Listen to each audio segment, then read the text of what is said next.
ಎಲ್ಲರಿಗೂ ನಮಸ್ಕಾರ.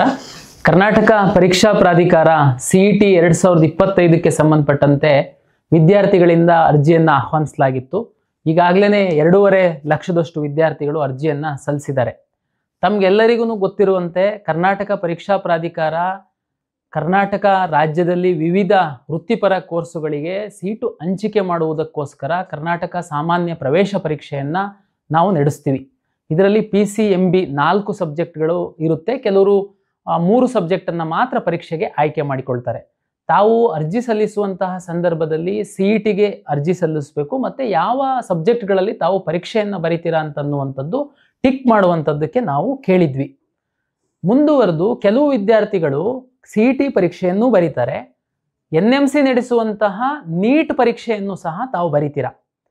ಇತ್ತೀಚಿನ ಸುಪ್ರೀಂ ಕೋರ್ಟು ಮತ್ತು ರಾಜ್ಯ ಕೇಂದ್ರ ಸರ್ಕಾರದ ಆದೇಶದಂತೆ ರಾಜ್ಯದಲ್ಲಿರುವಂತಹ ಮೆಡಿಕಲ್ ಕಾಲೇಜುಗಳಿಗೆ, ಆಯುರ್ವೇದಿಕ್ ಕಾಲೇಜುಗಳಿಗೆ ತಾವು ಅಡ್ಮಿಷನ್ ಪಡಿಬೇಕು ಅಂತಂದರೆ ನೀಟ್ ಪರೀಕ್ಷೆಯನ್ನು ಬರೀಬೇಕು ಮತ್ತು KEನಲ್ಲಿ ರಿಜಿಸ್ಟ್ರ್ ಮಾಡ್ಕೊಂಡು KE ಮುಖಾಂತರ ಸೀಟನ್ನು ಹಂಚಿಕೆಯನ್ನು ನಾವು ಮಾಡ್ತೀವಿ.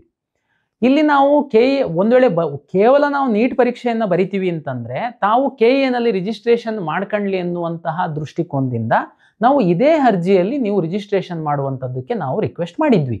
ಕೆಲವು ವಿದ್ಯಾರ್ಥಿಗಳು CET ಪರೀಕ್ಷೆಯನ್ನು ಬರೀತೀರಾ, ನೀಟ್ ಪರೀಕ್ಷೆಯನ್ನು ಬರೀತೀರಾ. CET ಪರೀಕ್ಷೆಯಲ್ಲಿ ಯಾವ ಸಬ್ಜೆಕ್ಟನ್ನು ಬರೀತೀರಾ ಅಂತ ಸಹ ತಾವು ಟಿಕ್ ಮಾಡೋದು ಕೇಳಿದ್ವಿ. ಮುಂದುವರೆದು ನೀಟ್ ಮುಖಾಂತರ ಸಹ ನಾವು ಸೀಟು ಹಂಚಿಕೆಗೆ ಭಾಗವಹಿಸುವಂಥದ್ದಕ್ಕೆ ಇಚ್ಛೆ ವ್ಯಕ್ತಪಡಿಸಿದಲ್ಲಿ ತಾವು ನೀಟ್ ಅಂತ ಕ್ಲಿಕ್ ಮಾಡುವಂಥದ್ದಕ್ಕೆ ಸಹ ನಾವು ಹೇಳಿದ್ವಿ. ಅದೇ ರೀತಿ ನಾವು ಆರ್ಕಿಟೆಕ್ಚರಿಗೆ ಸಂಬಂಧಪಟ್ಟಂತೆ ಸಹ ನಾಟಾ ಎಕ್ಸಾಮ್ ಬರೆದವರಿಗೆ ಸಹ ಟಿಕ್ ಮಾಡೋದಕ್ಕೆ ನಾವು ಹೇಳಿದ್ವಿ. ಇತ್ತೀಚೆಗೆ ಕೆಲವು ಸೋಷಿಯಲ್ ಮೀಡಿಯಾಗಳಲ್ಲಿ ಅನಗತ್ಯವಾಗಿ ಗೊಂದಲವನ್ನು ಸೃಷ್ಟಿ ಮಾಡ್ತಾ ಇದ್ದಾರೆ. ತಮಗೇನೆ ಗೊತ್ತಿದೆ, ನಮ್ಮ ಈಗಾಗಲೇ ಇವತ್ತು ಲಾಸ್ಟ್ ಡೇಟ್ ಸಹ ಆಗಿದೆ ಅರ್ಜಿ ಸಲ್ಲಿಸಲಿಕ್ಕೆ. ಕಳೆದ ವರ್ಷದಕ್ಕಿಂತನೂ 10,000 ವಿದ್ಯಾರ್ಥಿಗಳು ಹೆಚ್ಚು ಅರ್ಜಿಯನ್ನು ಸಲ್ಲಿಸಿದ್ದಾರೆ. ನೀಟು ಮತ್ತು CET ಎರಡಕ್ಕೂ ನಮಗೆ ಇಚ್ಛೆ ಇದೆ ಅಂತನ್ನುವಂಥವ್ರು ಸುಮಾರು 58,000 ವಿದ್ಯಾರ್ಥಿಗಳು ರಿಜಿಸ್ಟ್ರ್ ಮಾಡಿಸಿದ್ದಾರೆ. ಕೇವಲ ನೀಟಿಗೆ ನಾವು ರಿಜಿಸ್ಟ್ರ್ ಮಾಡಿದ್ದೀವಿ, ಇಲ್ಲಿ ಸೀಟನ್ನು ಮಾತ್ರ ಪಡಿತೀವಿ ಅಂತನ್ನುವಂಥ ಸುಮಾರು 38,000-40,000 ವಿದ್ಯಾರ್ಥಿಗಳು ಸಹ ಬರೀ ನೀಟಿಗೆ ರಿಜಿಸ್ಟ್ರ್ ಮಾಡಿಸಿದ್ದಾರೆ. ಅಂದರೆ ಇದೇನು ತೋರಿಸುತ್ತೆ ಅಂತಂದರೆ ಅರ್ಜಿಯಲ್ಲಿ ಯಾವುದೇ ರೀತಿ ಗೊಂದಲ ಇಲ್ಲ.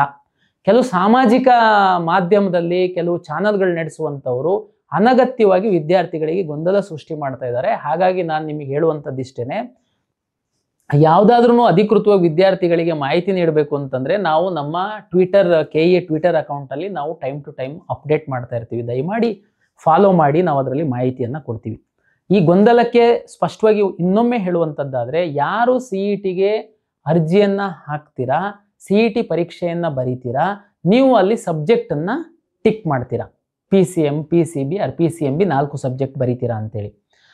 ನೀಟ್ ಎಕ್ಸಾಮ್ ಸಹ ತಾವು ಬರೀತೀರಾ. ಮುಂದಿನ ದಿನಗಳಲ್ಲಿ ಮೆಡಿಕಲ್ ಸೀಟು ಮತ್ತು ಆಯುಷ್ ಮತ್ತು ಯೋಗ ಆ್ಯಂಡ್ ನ್ಯಾಚುರೋಪತಿ ಈ ಕೆಲವು ನೀಟ್ ಆಧಾರದ ಮೇಲೆ ಏನು ಸೀಟ್ ಹಂಚಿಕೆ ಮಾಡುವಂಥದ್ದು ಇರುತ್ತೆ, ಅವರು ನೀಟ್ ಪರೀಕ್ಷೆ ತಗೊಳ್ತಾ ಇದ್ದೀರಾ ಅಂತ ನಮ್ಮಲ್ಲಿ ಅಪ್ಲಿಕೇಶನಲ್ಲಿ ಬರುತ್ತೆ. ಅದನ್ನು ಸಹ ತಾವು ಟಿಕ್ ಮಾಡಬೇಕು. ಅಲ್ಲಿಗೆ ನೀವು ಅಪ್ಲಿಕೇಶನ್ ಡೌನ್ಲೋಡ್ ಮಾಡಿದಾಗ ನಿಮಗೆ ಗೊತ್ತಾಗುತ್ತೆ ಅದು. ಈಗ ನೀಟು ಅರ್ಜಿ ಮಾತ್ರ ಬರಿತೀವಿ ಅಂತಂದವರು CET ಬರಿಬೇಕು ಅಂತ ಹೇಳ್ಬೇಕಾ? ಅಗತ್ಯ ಇಲ್ಲ. CET ಮಾತ್ರ ನಾವು ಬರಿತೀವಿ ಅಂತನ್ನುವಂಥವ್ರು ನೀಟಿಗೂ ಸಹ ನಾವು ಟಿಕ್ ಮಾಡಬೇಕಾ? ಅಗತ್ಯ ಇಲ್ಲ.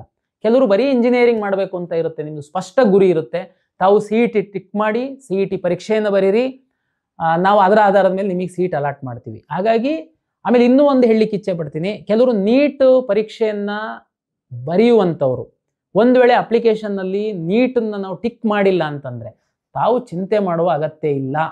CET ಬರೆಯುವಂಥವ್ರು ಮಾತ್ರ ನೀವು CET ಸಬ್ಜೆಕ್ಟನ್ನು ಹಾಕಿದ್ದೀರಾ ಅಂತನ್ನುವಂಥದ್ದು ಮಾತ್ರ ನೋಡಿ. ಯಾಕೆಂದರೆ ಈ ಅಪ್ಲಿಕೇಶನ್ ನಾವು ನಿಮಗೆ CET ಪರೀಕ್ಷೆ ಕೊಡುವಂಥದ್ದು ನಮ್ಮ ಅತ್ಯಂತ ಮೊದಲ ಒಂದು ಜವಾಬ್ದಾರಿಯಾಗಿದೆ. CET ಎಕ್ಸಾಮು ನಂತರ ನೀಟ್ ವಿದ್ಯಾರ್ಥಿಗಳು ಯಾರಾದ್ರೂ ರಿಜಿಸ್ಟ್ರು ಮಾಡಿಲ್ಲ ನಾವು, ಬಟ್ ಈಗ ನಾವು ರಿಜಿಸ್ಟ್ರು ಮಾಡಬೇಕು ಅಂತಂದರೆ ನಾವು ಮತ್ತೊಮ್ಮೆ ನಿಮಗೆ ಅವಕಾಶ ಕೊಡ್ತೀವಿ.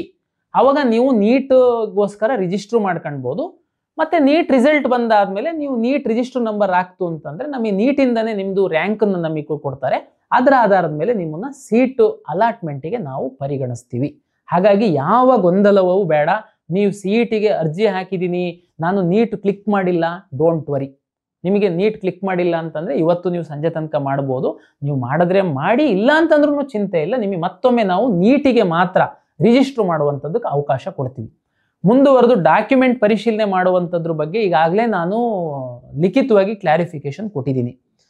Kannada medium, rural, religious minority, linguistic minority claim ಮಾಡಿರುವಂತಹ ವಿದ್ಯಾರ್ಥಿಗಳು ತಮ್ಮ ಮೂಲ ದಾಖಲೆಗಳನ್ನು ನಿಮ್ಮ ಕಾಲೇಜಿನ ಪ್ರಾಚಾರ್ಯರ ಬಳಿ ಅಥವಾ ಯಾವುದೇ ಸರ್ಕಾರಿ ಕಾಲೇಜಿನ ಪ್ರಾಚಾರ್ಯರ ಬಳಿ ಮೂಲ ದಾಖಲೆಗಳನ್ನು ತೋರಿಸಿದ್ರೆ ಪ್ರಿನ್ಸಿಪಾಲಿಗೆ ಒಂದು ಲಾಗಿನ್ ಕೊಟ್ಟಿದ್ದೀವಿ. ಅವ್ರು ಲಾಗಿನ್ನಲ್ಲಿ ಹೋಗ್ಬಿಟ್ಟು ನಿಮ್ದು ವೆರಿಫೈ ಮಾಡಿ ವೆರಿಫೈಡ್ ಎಸ್ ಅಂತೇಳಿ ಟಿಕ್ ಮಾಡ್ತಾರೆ. ಈಗ ಪರೀಕ್ಷೆ ಸಮಯ ಇದೆ. ಈ ಸಂದರ್ಭದಲ್ಲಿ ಕಾಲೇಜುಗಳಿಗೆ ಹೋಗುವಂಥದ್ದು, ಕಾಲೇಜಲ್ಲಿ ಸಹ ಪ್ರಿನ್ಸಿಪಾಲ್ ನಿಮಗೆ ಸ್ಪಂದಿಸುವಂಥದ್ದು ಕೆಲವೊಮ್ಮೆ ಕಷ್ಟ ಅನ್ನುವಂಥದ್ದು ನಮಗೆ ಮಾಹಿತಿ ಬಂದಿದೆ. ನೀವೇನು ಚಿಂತೆ ಮಾಡುವಂಥ ಅಗತ್ಯ ಇಲ್ಲ. ಪರೀಕ್ಷೆ ನಂತರ ಸಹ ತಾವು ಹೋಗಿ ಡಾಕ್ಯುಮೆಂಟ್ ವೆರಿಫಿಕೇಶನ್ ಮಾಡಿಸ್ಕೊಳ್ಬಹುದು. ನೀವು ಗಡಿಬಿಡಿ ಮಾಡಿಬಿಟ್ಟು ಈಗಲೇ ಕಾಲೇಜಿಗೆ ಹೋಗಿ ಅಲ್ಲಿ ನೀವು ಅಷ್ಟು ನೀವು ಓದೋದನ್ನು ಬಿಟ್ಟು ಕಾಲೇಜಿಗೂ ತೊಂದರೆ ಮಾಡುವಂಥದ್ದಿಲ್ಲ. ನಿಮ್ಮ ಇದರಲ್ಲಿ ಯಾರೆಲ್ಲ ಕರ್ನಾಟಕದಲ್ಲಿ ಸ್ಯಾಟ್ಸ್ ಡಾಕ್ಯುಮೆಂಟ್ ಪ್ರಕಾರ ಎ ಹಾಕ್ಬಿಟ್ಟು 7 ವರ್ಷ 7 years ವೆರಿಫೈಡ್ ಅಂತ ಬಂದಿದೆ, ಹೋಗಾಗತ್ತೆ ಇಲ್ಲ. ನಾನು ಹೇಳಿದ್ದೀನಿ 4 ಕ್ಯಾಟಗರಿ. ಕನ್ನಡ, ಯಾರು ಕನ್ನಡ ಮೀಡಿಯಂ ರಿಸರ್ವೇಷನ್ ಕ್ಲೈಮ್ ಮಾಡ್ತಿರೋರು, ರೂರಲ್ ಒಂದು ಕ್ಲೈಮ್ ಮಾಡ್ತಿರುವಂಥವ್ರು, ಮತ್ತು ಲಿಂಗ್ವಿಸ್ಟಿಕ್ಕು ಮತ್ತು ರಿಲಿಜಿಯಸ್ ಮೈನಾರಿಟಿ ಕ್ಲೈಮ್ ಮಾಡ್ತಿರುವಂಥವ್ರು ನೀವು ಹೋಗಿ ಕಾಲೇಜಲ್ಲಿ ವೆರಿಫಿಕೇಶನ್ ಮಾಡಿಸ್ಕೊಳ್ಳಿ. ಇಲ್ಲ ಈಗ ಮಾಡಿಸ್ಕೊಳ್ಳಿಲ್ಲ ಅಂತ ಚಿಂತೆ ದಯಮಾಡಿ ಎಕ್ಸಾಮಿಗೆ ನೀವು ಓದಿ, ಎಕ್ಸಾಮ್ ನಂತರ ಹೋಗಿ ನೀವು ವೆರಿಫಿಕೇಶನ್ ಮಾಡಿಸ್ಕೊಳ್ಳಿ. ಆಮೇಲೆ ನಿಮಗೆ ಗೊತ್ತಿರಲಿ, ಉದಾಹರಣೆಗೆ ಇವತ್ತು ನಾನು ಕ್ಯಾಸ್ಟ್ ಸರ್ಟಿಫಿಕೇಟ್ ಹಾಕಿಲ್ಲ, ಇವತ್ತು ಲಾಸ್ಟ್ ಡೇಟ್ ಆಗಿದೆ, NCLC ಸರ್ಟಿಫಿಕೇಟ್ ನಮಗೆ ಇನ್ನೂ ಕೊಟ್ಟಿಲ್ಲ, ಲಾಸ್ಟ್ ಡೇಟ್ ಆಗಿಬಿಟ್ಟಿದೆ, ನನಗೆ ಆ ರಿಸರ್ವೇಷನಿಂದ ನಾನು ತಪ್ಪೋಗ್ಬಿಡ್ತೀನಿ. ದಯಮಾಡಿ ನೀವು ಚಿಂತೆ ಮಾಡಬೇಡಿ. ನಾವು ವಿದ್ಯಾರ್ಥಿಗಳ ಹಿತದೃಷ್ಟಿಯಿಂದ ನಿಮಗೋಸ್ಕರ ಕರ್ನಾಟಕ ಪರೀಕ್ಷಾ ಪ್ರಾಧಿಕಾರ ನಿರಂತರವಾಗಿ ನಾವು ಚಿಂತನೆ ಮಾಡ್ತಿರ್ತೀವಿ. ದಯಮಾಡಿ ನೀವು ಪರೀಕ್ಷೆ ಎಲ್ಲ ಮುಗಿಸ್ಕೊಳ್ಳಿ. ಪರೀಕ್ಷೆ ನಂತರ ಸಹ ನಾವು ಎಡಿಟ್ ಆಪ್ಷನನ್ನು ಕೊಟ್ಟಾಗ ಸಹ ನೀವು ಅಪ್ಡೇಟ್ ಮಾಡಬಹುದು. ಇದಕ್ಕೆ ಏನು, ಈಗ ನಾವು ಇವತ್ತೇನು ಲಾಸ್ಟ್ ಡೇಟ್ ಮಾಡಿದ್ದೀವಿ, ನಾವು ನಿಮ್ಮದು ಡಾಟಾ ತಗೊಂಡ್ಬಿಟ್ಟು ನಿಮಗೆ ಪರೀಕ್ಷೆ ಕೊಡುವಂಥದ್ದಕ್ಕೆ ನಾವು ಸಿದ್ಧತೆಯನ್ನು ಮಾಡ್ಕೊಳ್ತೀವಿ, ನಿಮಗೆ ಪರೀಕ್ಷೆಯನ್ನು ಕೊಡ್ತೀವಿ.